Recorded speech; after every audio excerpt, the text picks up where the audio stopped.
Hello, everybody, and welcome to the Plough podcast, episode 3.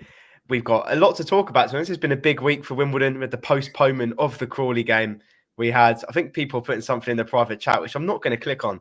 That's Kian and Hector being naughty. But anyways, we've got a lot to talk about today. We've got the postponement of Crawley, 2 new signings, and they're quite good, to be honest. And yeah, we've got a couple more topics. Today, we are joined by Kian and Hector. Kian, how are you? Not bad, Reece. Not bad. A bit sad about that postponement, though. Yeah, disappointing. Ruined my Saturday, actually. But yeah, we are filming on the Saturday today, uploaded on the Sunday. Yeah, it's been pretty boring, to be honest. I haven't done anything. My game in the morning got cancelled as well, so that makes it worse. Hector, how about you? Yeah, not bad. I'll be honest, quite happy that the game got postponed. But yeah, Saturday's been boring for us. I'm playing Fortnite all day.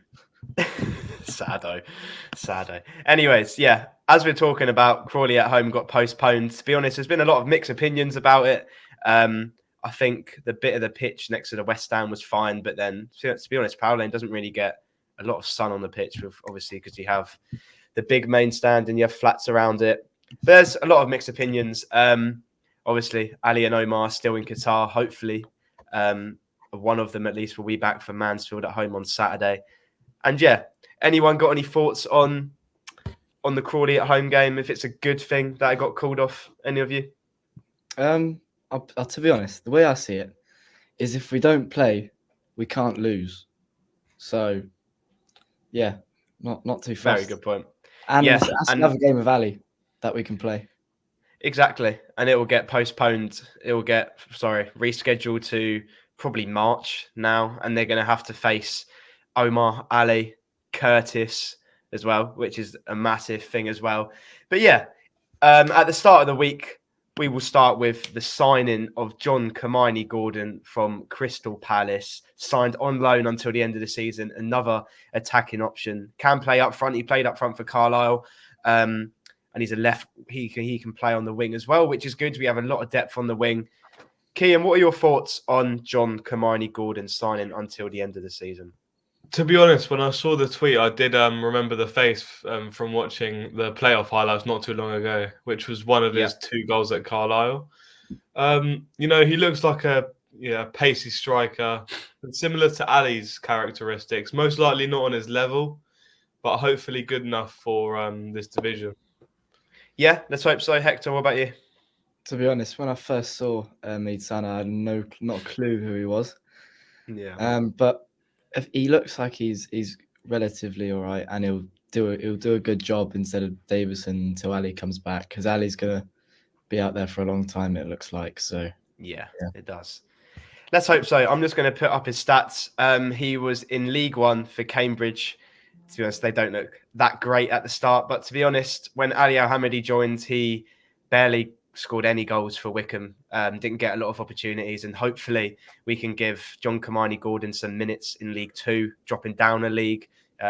He was a big part of Carlisle's promotion campaign to League 1 last year. Scored a couple good goals. I think he even looks all right. He was at Cambridge on loan from September 2023 to January 2024. 19 games, 0 goals. Unfortunate, but he's dropping down the league, so he should be all right.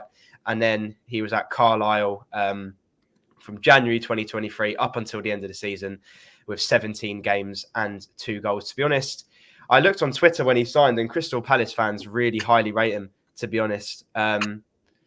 People are putting stuff in the chat. Can we please stop this, guys? This is bad. But anyways, Crystal Palace fans really highly rate him. I think one fan said that hopefully in a couple of years he'll be in the first team, which is quite a shock. And I didn't really expect to hear that. But let's see what he can bring. Hopefully he can score maybe against MK on Tuesday night. He'll become a club legend if he does. Same with Ronan Curtis. We'll move on to Ronan in a minute. But yeah, I think it's a decent signing. I'm happy with overall January transfer targets so far. And then the other day we signed Ronan Curtis. What a signing, Hector. Where do we start with Ronan? To be fair, he's going to rip up this league, and it's safe to say we are now finishing first and not playoffs. That is a big statement. That is a massive statement. No, Massive. obviously that's not going to happen. But Yeah, with him in the squad now, we have a lot more strength on the wings rather than having to choose between Newville and whatever out of form Tilly. I think safe to say, even though he's just coming back from injury, I think it'll be very, very good for us. Yeah, exactly. Even though he's had a massive ACL injury, he's been training with us since the start of December. So he should be match fit. He should be ready and raring to go. He's passionate and everything. I can't wait to see him play in the Wimbledon shirt. Obviously, dropping down the league. His stats look incredible. We'll go into those in a minute. Kian, what are your thoughts on Ronan signing until the end of the season? Yeah, no, he's definitely the experience we need on the wings.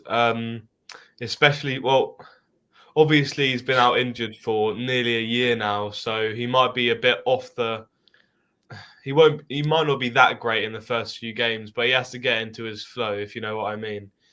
Yeah. But I feel like overall it's a great signing with what experience he has. Yeah, no, I agree. I feel like most teams in this league would take him.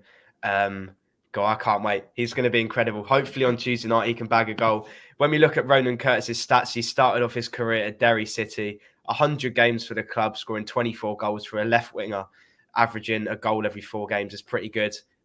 Couldn't see how many assists he got, but he probably chips in with a lot of assists as well. Then he moved to Portsmouth, become a club legend, scoring 57 goals in 226 games. Also got 7 appearances for Ireland's first team, which is really good. It's good to see another player that has played for his international team as well. I'm so excited to see Ronan Curtis play. Hector, what are your thoughts on his stats and what can he bring to this team, especially because we've got a couple players out? He's definitely bringing a lot more creativity and a lot more goal scoring threat, especially while Ali's out and Omar. I think on the attack we'll look a lot stronger and we'll have especially against Wrexham, obviously we didn't really have many shots on goal. They were all sort of off target. I think with him we'll have a little bit more accuracy and that bit more finishing ability up front. Yeah, let's hope so.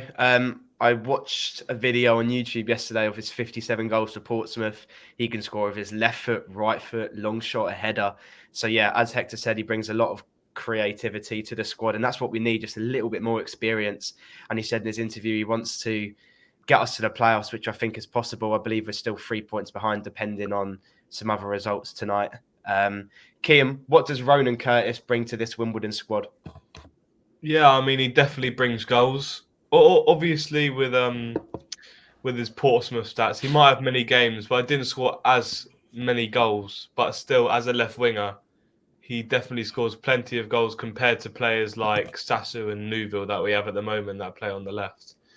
So, I mean, it's definitely an exciting prospect till the end of the season.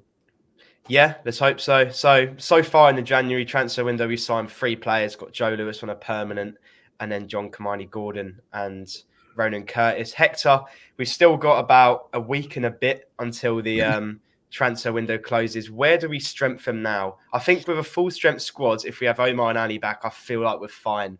But do we need to look at any other positions? Well, how many strikers do we have now? Josh Davison, Sasu, Kamani Gordon can play up front. I still don't think we have an out-and-out striker. Except for Mohamed. Yeah. Except for Mohamed, obviously. But, I mean, thinking about it, there's not really many places. I think we're quite strong. You know, we have 2 good centre-backs and PKs, and he can do a job if, one of them gets injured. And realistically, both of them aren't going to get injured. Our wing backs, if Byler doesn't get injured again, we have Oggs, and he was really good at the start of the season. Yeah. So fine with that. I mean, the midfield is happy with that. I mean, Jimmy Bull, he was brilliant against Oxford. So, I think if Armani or Reeves is out, I think he's still a decent replacement for them. But yeah, I think go on. Up front is fine because like 5 strikers we've got now. So yeah. Kian, what about yourself? Is there anywhere you think we can strengthen? I mean, overall, the squad is very gelled together at the moment. Even without Ali and Bugle, the squad still looks fine, but maybe not at playoff standards. Okay. I feel like we definitely rely too much on having the perfect squad every game, if you know what I mean. Because when we lose one or two players, like, I don't know, Reeves, Ali, Bugle, etc., it really, it just ruins the whole momentum of the team. Yeah. But overall, when Ali and Bugle are back, we don't need to make any changes at all, even if we have injuries in the midfield or defence. Yeah, no, I agree with both of you.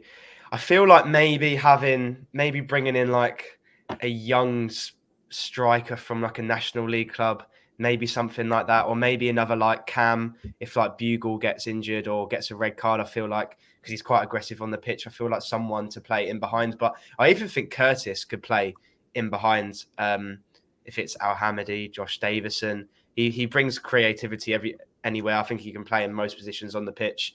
I'm really happy with this. When we have a full strength squad, I am buzzing to see what this team can create. Kian, stop putting stuff in the chat, please. But yeah, so recently, I'm not even going to look at the chat, to be honest. Actually, let's have a look. I'm not going to. Mate, that's That is outrageous. interesting. Kian, I saw someone put Morecambe 1-0. Have Morecambe scored against Milton Keynes? Yes, they have. They've equalised. That Up is the good to Shrimps. see. Up the It Shrimps, is. yep. Yeah, at the moment, we are filming during the games going ahead. So at the moment in League Two, Newport lead Wrexham 1-0. It was such an entertaining game. MK drawing 1-0 with Morecambe, Gillingham 0-0, Forest Green, and Crewe are beating Barrow, which is a very, very good result for them so far. About 25 minutes to go. But so we obviously have the Asian Cup at the moment going on. It seems like Omar Bugle will be going back soon. We'll move on to when will Ali and Bugle return. As it stands in Lebanon's group, Qatar have won both of their opening 2 games so far. They're on 6 points. China on 2 points with 2 draws. Tajikistan with 1 point and Lebanon with 1 point. And the final game for Lebanon is Tajikistan. That's going to be a very interesting game because China, Tajikistan, and Lebanon have not scored a goal in 2 games so far. So if someone grabs a goal, because if you come third, then there's a possible qualification. So I don't know if you get 4 points, I don't know what could happen, to be honest. Hector, when do you think Omar Bugle will return? Well, I think he's going to be back as soon as the group stage closes because, I mean, Lebanon, quite frankly, they're crap. They've got a really easy group. Apart from, I remember Qatar in the World Cup. I think they were decent, weren't they? Yes, they were. Yeah. But the rest of that group they're really bad. And if Lebanon can't pick up a point against Tajikistan, well, shocking. I think he'll be back. Hopefully not. He won't play against franchise, I don't think. It could be Mansfield because the last game that they play is on. Is it No, I think it's the day before MK. Or yeah, but I don't think he'll so. start. Yeah, no, I agree. But he should be back for Mansfield if they get knocked out. Let's hope so, because he brings so much to the team, just the energy and everything. Kian, do you agree with Hector? Do you think Omar Bugle will be back for Saturday's game against Mansfield? Yeah, no, he definitely will. I think I don't see them getting through the group stages. What is their next game against Tajikistan? Yeah, so correct. I feel like it'll most likely either be a Tajikistan. I mean, actually, in the global rankings, they are right next to each other, around 100 and something, something like that. But then, yeah, I don't see them getting through. So yeah, I think definitely he'll be back. Let's hope so. And then we can move on to Ali's group. Iraq, they are top of the group, beating Japan, beating the favourites. Which is immense. I didn't think that was going to happen. They beat them 2-1 the other day. So Iraq are top of the group with 6 points, already qualified for the knockouts. Then they have Japan with 3 points, Indonesia with 3 points, and Vietnam with 0 points. And Iraq's next game is against Vietnam, which are on 0 points. So they should realistically be getting 9 points. Kian, how far do you think Iraq will get? Because it's a little bit worrying. If they get to the final, then I believe that's the 10th of Feb, which is still so many games away. When do you think Ali will be back? I don't think he'll be back for a long time, to be honest. I'm not sure how the next stages work, if it's a draw or there's already been a bracket made. But I mean, obviously they're definitely through on the group stages. So, and beating Japan, which is probably one of the favourites to win the whole competition, joining like Australia and South Korea and whatnot. I think he'll get far, but not to the final. I think they'll get knocked out in one of the earlier or like middle of the knockout stages. Yeah, let's hope so. Hector, do you agree? Yeah, I think he's gonna miss. They definitely miss Mansfield because they will 100%. get knockouts. They'll 100% get knockouts. And then it all is a game after Mansfield. Is it Bradford away? Yes, but I believe in the midweek after that we play either Peterborough or Crawley. Oh yeah. It all depends. I think it depends who they get in the knockouts because Iraq are beatable, and it's really surprised me that they've beaten Japan. I mean, Japan are meant to be the favourites. They did so well in the World Cup before. Yep. It's mental that they beat them. So we'll see how it goes. Yeah. I also wanted to add another pointer. Ali has not played, so he didn't play in the warm-up game. Played 0 minutes. Then he played 0 minutes against, who did they play first? They played Indonesia and then played another 0 minutes against Japan. It's so weird because Iraq fans rate him so much. They like saying he's the next like Ronaldo or something, and he doesn't even play. Hector, are you happy that he's not playing so he doesn't get injured, or do you want him to get minutes? Because it's a little bit like, if he's not playing, then why can't he just fly back and play for us? Do you know what I mean? Yeah, I know what you mean, but it's always nice to see a player get minutes. But I would prefer him not to play because I don't want him to come back with an injury just to lose him for some crucial games in January, just to go and get injured and then have him out for another month. So I think I prefer him not playing, to be honest. Exactly. He was also injured at the start of pre-season as well, so it could be a reoccurring thing. So I agree with you. I think if Ali doesn't play, then that's all right. He's still getting fitness in the training sessions that they do and anything like that. Kian, do you agree with us that about Ali Al-Hamadi? Yeah, definitely. I mean, I really hope he doesn't get injured out there, but then obviously I want him to get stay fit overall and start scoring goals in that competition. However, I actually don't see that happening. Just because of his minutes at the moment, which is kind of disappointing that he's playing no minutes and he could be playing for the Dons. But, it is what it is. I have a feeling he will start against Vietnam just because they're already qualified into the knockouts and Vietnam on 0 points. They can't really get through, even if Vietnam win, because of how the third place qualification starts working. But it is what it is. I feel like a little bit different we've gone today. We're going to go for our ideal AFC Wimbledon lineup. I made sure Kian and Hector have their lineups in mind before.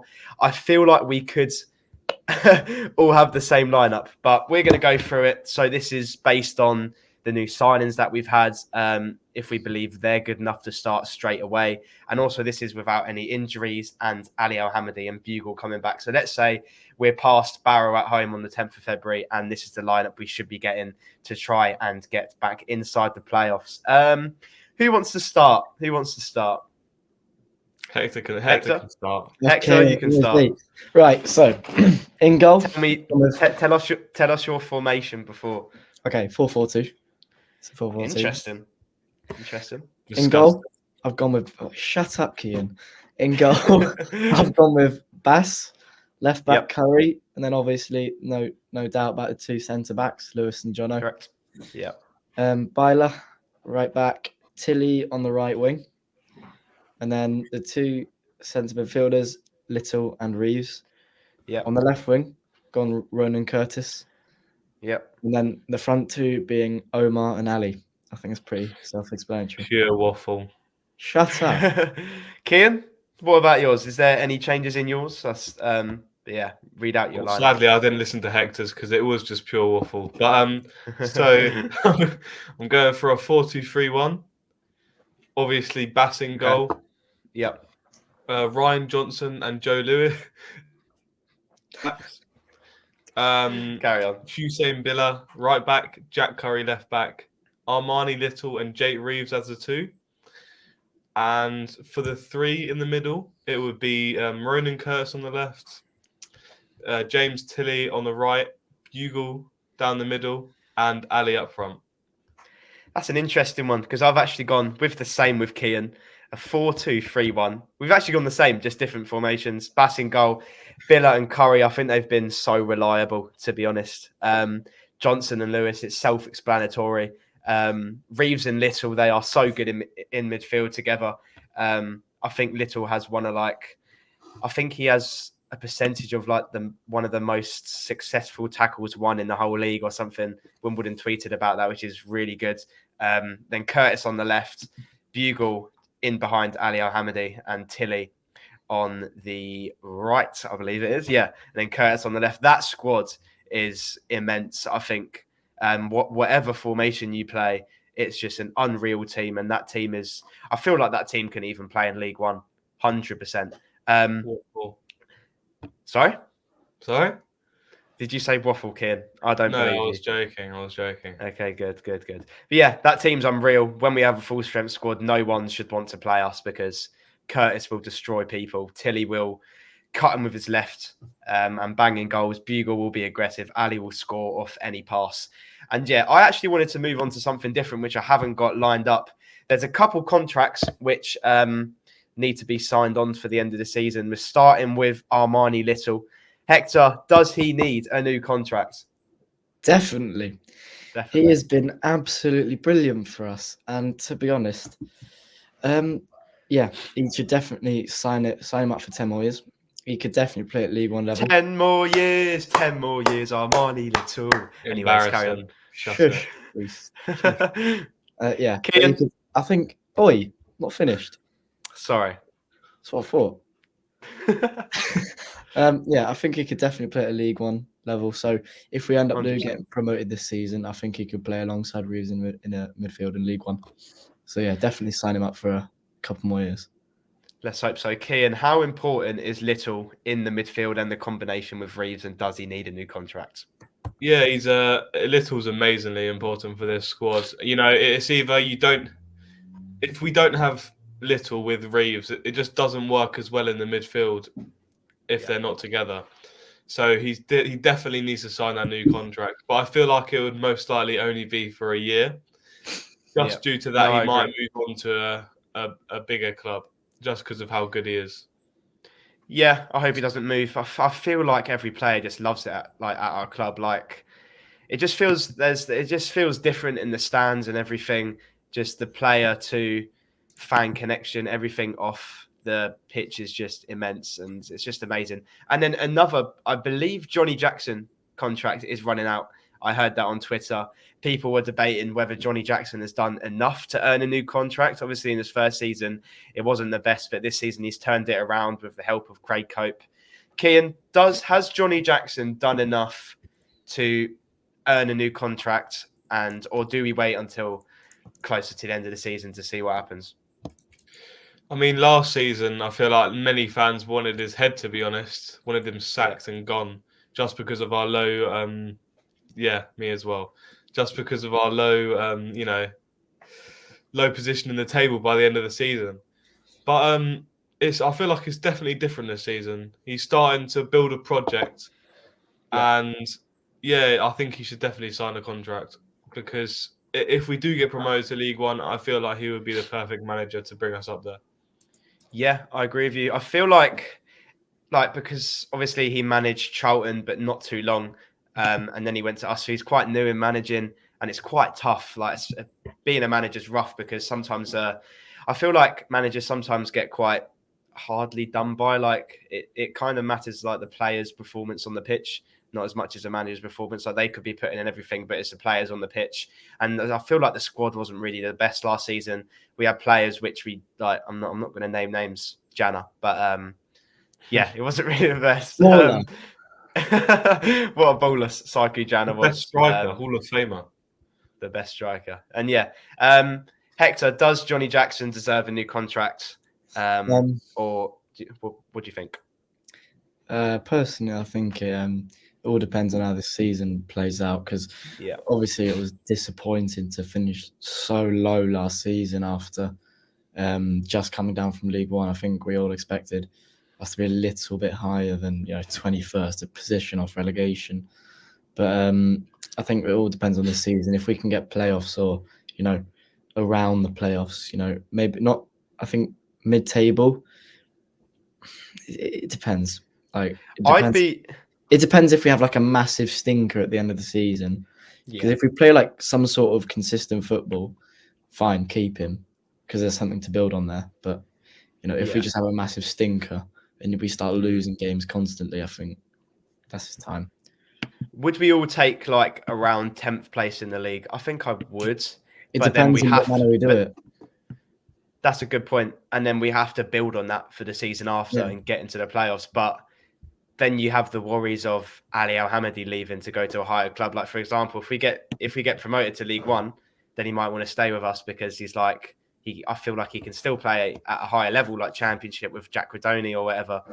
But yeah, that's the only worry a little bit, that we could lose players if we stay in League Two, because we have a lot of capable players that can play in the higher league. Kian, what about you? Where do you think we will end up at the end of the season? Do you think it'll be playoffs or 10th, 12th? What do you think?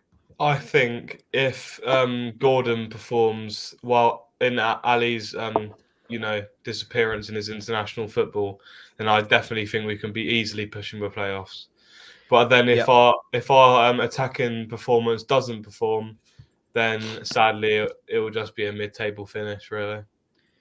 Yeah, I do agree with you. This next, basically just until Ali and Omar are 100% definitely back, can shape our season. If we go and not get 3 points before Barrow at home on the 10th, then we could be 12 points away from the playoffs, which is scary because we're only 3 points, I believe, at the moment, or 4 points because MK they might be drawing. I haven't checked my phone, but yeah, these next couple of weeks are a little bit worrying, and I really, really hope. Sorry, Kim. They are drawing. They are drawing. There's not long left, I believe. But yeah, these next couple of weeks will shape our season. And then hopefully when everyone's back and fit, we will be able to hopefully push back into the playoffs. But we will see where the next couple of weeks go. Our next game is the big one. I feel like the big games are more at home, but we have to play them away from home. Haven't put their name on here. Franchise away on the Tuesday, 23rd of January, 7:45 kickoff. We take the 60-ish or 50-ish mile trip up to Buckinghamshire, and we're facing them lot. Hector, what's going to happen, mate? What's going to happen? Arguably in these type of games, all sort of, form and whatnot goes out the window because of how heated it is and stuff. But obviously we don't really beat them that much. They sort of spank us quite a lot. It's hard because, as I said, like form goes out the window, but they've signed some quality players. Like they signed someone on loan from Leeds yesterday. Yeah, they did. And he played a lot for Oxford, I think, last season in League One. Yeah. And he's a quality player, so I don't know. It's going to be a very tough fixture to get. I think again I'll be happy with a point from them. Yeah. And with 3 points, I don't think I'll be able to sleep. Yeah, and we've all got school, college in the morning. I think we'll be going on about 1 hour sleep, maybe not even that. We'll be sleeping in college and school. If we win. If we win, I really hope we do. Yeah, our form against them is horrid. We have beaten them at their place once in the Johnston Paint Trophy. That's what it was called. But that was far, far back ago. And then we beat them at Kings Meadow 2-0. What a day that was. Lowell Taylor and Jake Reeves got the goals. And if Jake Reeves scored, that would be incredible. Capitano scoring against MK. Kian, MK have got some very good players. What do we expect from MK away on Tuesday? I mean, I really hope for a win. It would be a very exciting and memorable day if we do. But, I mean, their squad does seem very, very gelled at the moment, which I think is perfect for a battering, to be honest. They got players like, Payne, Dean, Kemp, which we've played against this season when he played for Swindon, obviously. Yeah. They seem like a very good squad at the moment, but I feel like we've got I feel like we've got the potential to beat them this season. Yeah, no, I agree with you. I think it's two really, really well-gelled teams coming up against each other. Like, as when you look at their lineup, they've got Max Dean, 19-year-old, scoring goals for fun. He averages a goal every 2 games, which is quite good. 19 matches, 8 goals, 1 assist. They've got Kemp, which I thought he had a really, really unlucky day when we beat Swindon 4-0. He had loads of shots against us, hit the post, I believe, at the start of the second half when we were 1-0 up. So if he scored that, it would have been a totally different game. But in League Two so far for Swindon and MK altogether, he's played 26 matches, 14 goals and 8 assists, which is quite good, to be honest. He's a really good player, could easily play in a higher league. They've got Williams, who used to play for Bolton, a good centre-back. O'Hara, a really good centre-back. So it's going to be a tough one. But Kian, you did say you were watching a little bit of the MK game to see how their players were playing, and you said to me that Ryan Johnson and Joe Lewis should be able to deal with the front line of MK. Yeah, I mean, they definitely got pace behind them and dribbling potential, especially like I said with Payne, Kemp and Dean up front. But I feel like Joe Lewis and Johnson have been so solid at the back that I really don't think they'll get past them. However, I feel like the wingers of Kemp and Payne will definitely be a challenging match for both, for mostly Billa. Maybe not Jack Curry, but then I feel like Billa's been struggling a bit against harder opposition. Yeah, no, I agree. Hector, if as it stands, if we beat MK, we will go 1 point behind them. Unfortunately, not getting into the playoffs, but 1 point away from the playoffs. Is this team good enough to go and beat a really well-gelled Milton Keynes side, and how do we break them down? I definitely think we could snag something. Yeah, because I think we with Jono and Lewis, they've proved themselves to be really strong. And even if their front line manages to break down our defense, Bass, I saw you post something like he has what % save rate does he have? Oh, it's quite high, to be honest. 70. Let me have a look. I'm just quickly going into my Twitter. So Bass has, so he's played 26 matches played, 9 clean sheets, which is, I believe he's joint second with about 3 other keepers in this league. One keeper's got 10 clean sheets. So he's got a lot of clean sheets. He's kept us in a lot of games, and 70% save percentage. Yeah, so besides all the stats, Bass can definitely keep us in a game. And I think if we're critical in front of goal and we take our chances, because we will have Ronan Curtis, and hopefully this new boy has a lot. He looks really pacey, he looks quick and agile. So hopefully we can break down their defense a little bit, and maybe just if we get like one good chance, we just have to take them, because I think if we don't take our chances, they will punish us for that, like Wrexham did. Yeah, exactly. I watched Johnny Jackson's interview today, and he said Kamani Gordon will definitely be in the squad. And then he said they need to monitor Ronan Curtis, so that'll be a late call. But to be honest, I don't really understand that, because he's trained with us since the start of December. I know he's had a long injury for it. He should be. But Johnny Jackson said that we'll need to make a late call. But I feel like it's mind games. I don't know. It's like you're playing MK next, and you're bringing such a good experienced player and sign for us. But I don't know if he's played in any like friendlies, because sometimes we play Brentford B team or something. He could have played in those. But he's trained with us since the start of December. He's had over a month and a half to gel with the squad, know what we're about, get fit. He should be all right, to be honest. I feel like it's mind games, and he'll be straight in the starting 11 or on the bench and come on at halftime. But yeah, let's hope so. Do you think Ronan Curtis will score on Tuesday night? Oh, I think he has a big chance of scoring. He will if he starts. Yeah, because you said the video you watched, he can score from practically anywhere. You could stick in a cross, he'd header it. 30 yards out, smash it in top bins. Exactly.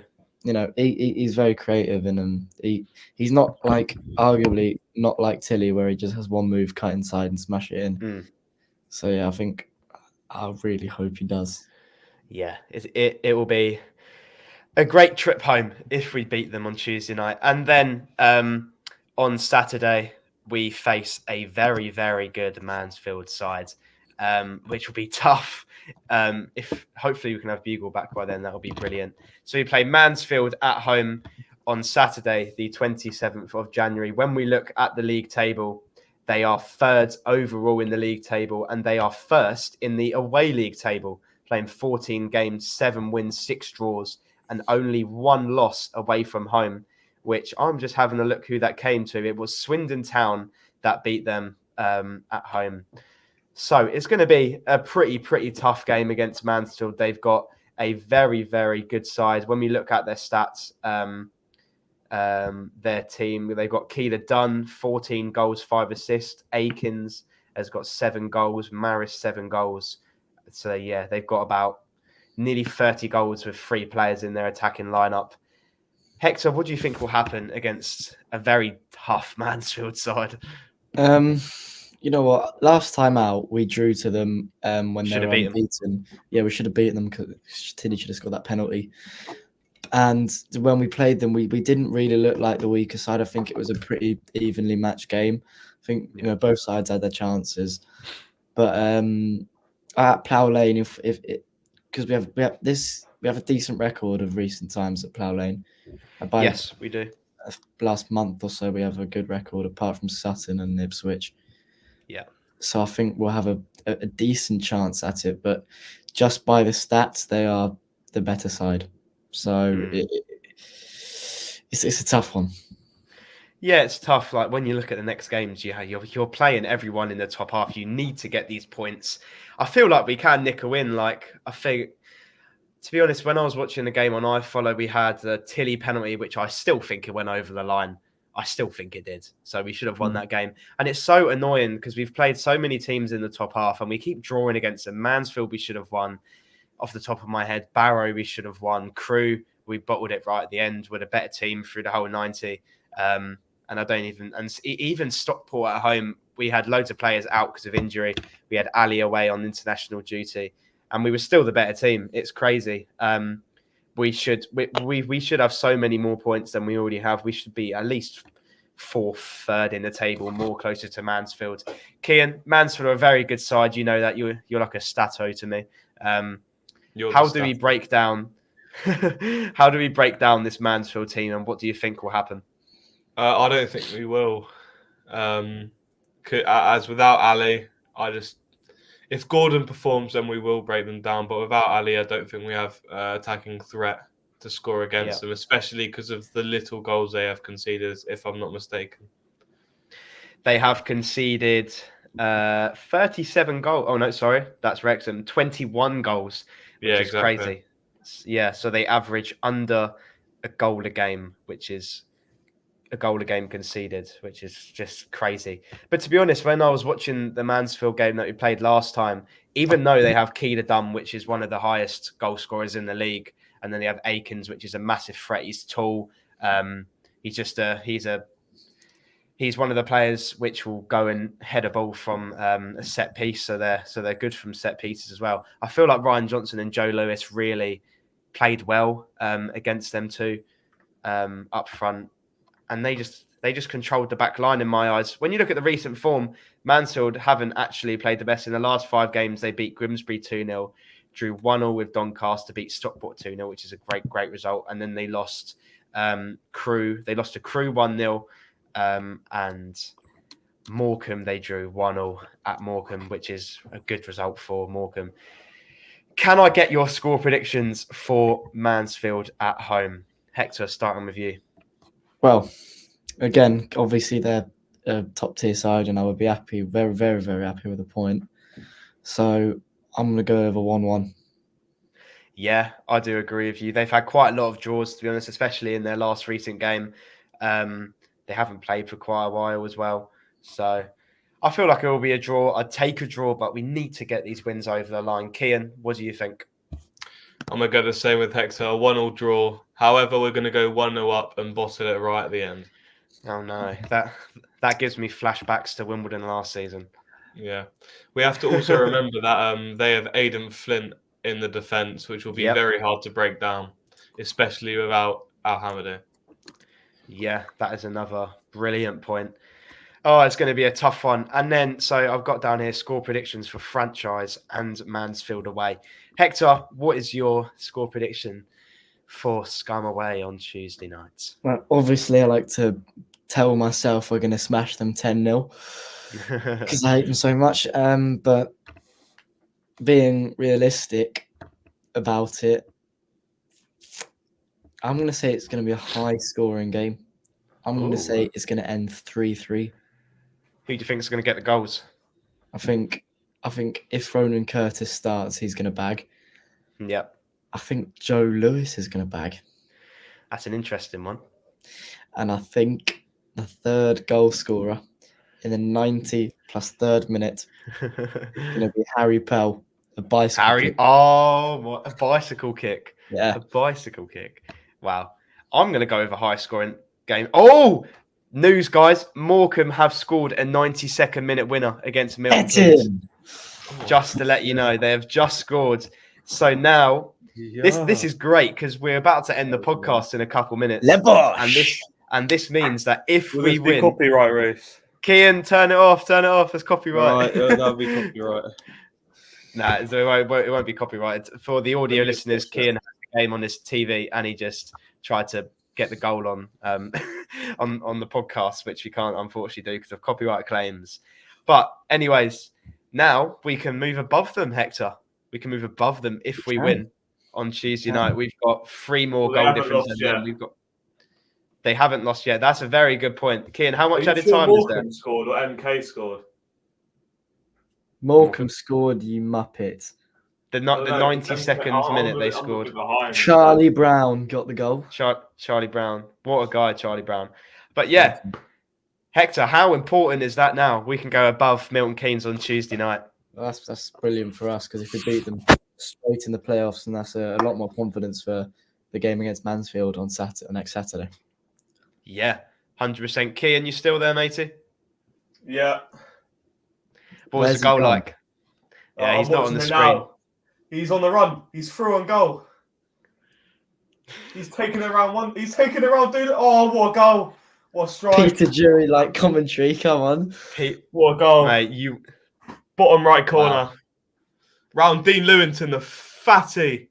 Get in there. Ginger knob. Yeah, I hate gingers. Yeah, that's going to be an interesting one. Yeah, I'm not ginger, by the way. You are ginger. You can't see his hair. Anyways, so Hector, you said Franchise is going to be high scoring. Harry Pell, bicycle kick. Kian, what did you say? I haven't said anything yet, Reese. You haven't asked me. Have you not? What is your score prediction for Milton Keynes away on Tuesday? 3-2 Dons. Mm-hmm. Ronan Curtis to score 2. James Tilley to score the other.